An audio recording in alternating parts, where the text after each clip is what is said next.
Sampurasun nepangkeun simkuring wastana Rajaneta ti kelas 3B baris ngadugikeun hiji dongeng anu jijerna Pangeran Daris jeung Pangeran Zainal. Caritana Pangeran Daris anjo ka istana Al-Bahrun. Pangeran Daris dipapak ku Pangeran Zainal.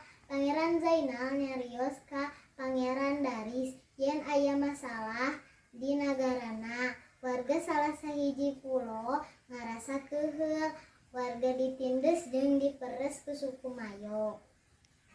Orang pulo meta solusi ka raja, terus raja marentahkeun komandan karajaan pikeun ngajawab masalah di pulo. Pangeran Zainal jeung Pangeran Daris minta idin ka raja pikeun mikeun pasukan karaton ka eta pulo. Raja oge ngidinan.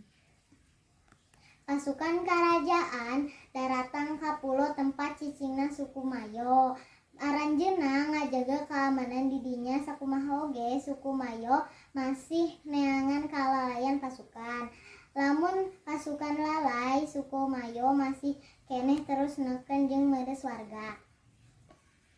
Ningali kaayaan kitu, Pangeran Zainal boga akal. Hiji isuk Pangeran Zainal jeung Pangeran Daris ngalalau. Di antara lauk nu katangkep aya lauk buntal. Laukna direbut ku suku Mayo. Suku Mayo henteu nyaho yen lauk buntal teh aya racunan. Rahayat suku Mayo salametan lauk, maranehna oge dahar lauk buntal. Hasilna loba warga suku Mayo anu karacunan. Pangeran Zainal, Pangeran Daris sareng warga pulo ngabantuan suku Mayo anu karacunan dugi kasehat deui. Ningali kasayan sareng kajujuran masyarakat satempat, suku Mayo jadi isin kana lampah maranehanana. Suku Mayo eueuh wanes warga lokal deui. Aranjeunna hirup rukun. Pasukan kerajaan balik deui ka karaton. Pangeran Daris kagum ku pengalaman